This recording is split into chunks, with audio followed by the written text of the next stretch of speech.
మా ముఖ్యమంత్రి గారు మన రోజున మేనిఫెస్టో రిలీజ్ చేయడం జరిగిందండి.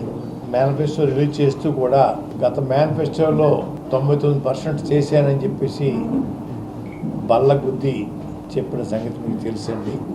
అదే విధంగా చంద్రబాబు నాయుడు గారు 2014-19 మేనిఫెస్టోలో ఎంత పర్సంటేజ్ అమలు చేశారన్నది ఈ రోజుకి చెప్పలేని పరిస్థితి అయింది. ఇప్పటికీ మించిపోయింది లేదు. జగన్మోహన్ రెడ్డి గారి కన్నా ఎక్కువ నేను మేనిఫెస్టోలో ఉన్న అంశాలన్నీ అమలు చేశానని చెప్పేసి చెప్పగల ధైర్యం ఉందా అని చంద్రబాబు నాయుడు గారిని, వారి కూటమిలో ఉన్న ప్రముఖ సినీ నటులు పవన్ కళ్యాణ్ గారిని అడుగుతా ఉన్నాను.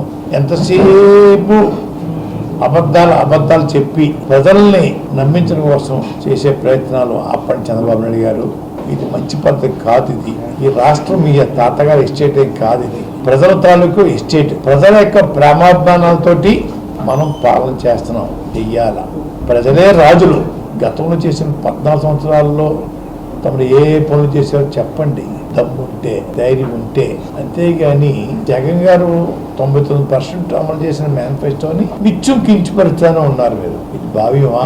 ఇది గౌరవమా? మీరు ఏం చేస్తారు, ఏం చేశారో చెప్పవలసింది పోయి మా ముఖ్యమంత్రి గారి మీద నిత్యం దాడి చేయటం అనేది హర్షించలేకపోతున్నాం, బాధపడతా ఉన్నాం. మీరు ఇచ్చారా చంద్రబాబు నాయుడు గారు? మాటలు కొంచెం మంచిగా మాట్లాడి నేర్చుకోండి.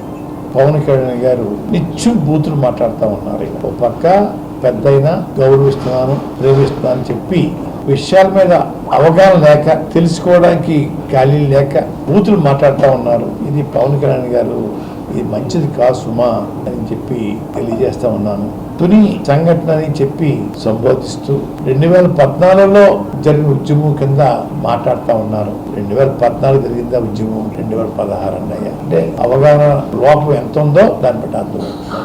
వారి పక్కన వారి ఉమ్మడి అభ్యర్థి నెహ్రూ గారు ఉన్నారు. నెహ్రూ గారు అడిగి తెలుసుకోవాలా? ఈ రైలు సంఘటన పూర్తిగా వైసీపీ వాళ్ళు చేయించేది చెప్పేసి అభియోగం మోపుతా ఉన్నారు పవన్ కళ్యాణ్ గారు. ఆ రోజు ఆ వైసీపీలో మీ పక్కన నెహ్రూ గారు ఉన్నారండి. వారిని అడిగి తెలుసుకోవాలా? తెలుసుకోకుండా ఎప్పుడో 2014 తెలిసిపోయిందంట రైలు తగలబెడతారండి.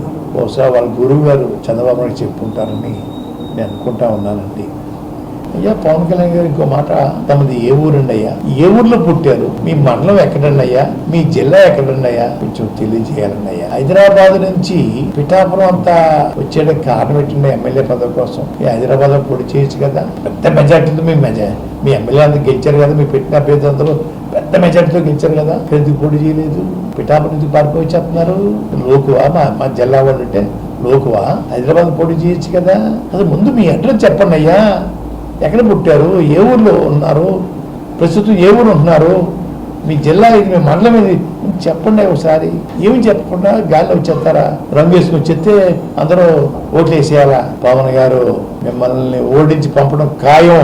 ఓడించి పంపకపోతే నా పేరు పద్మనాభం కాదు, పద్మనాభరెడ్డిగా మార్చుకుంటాను.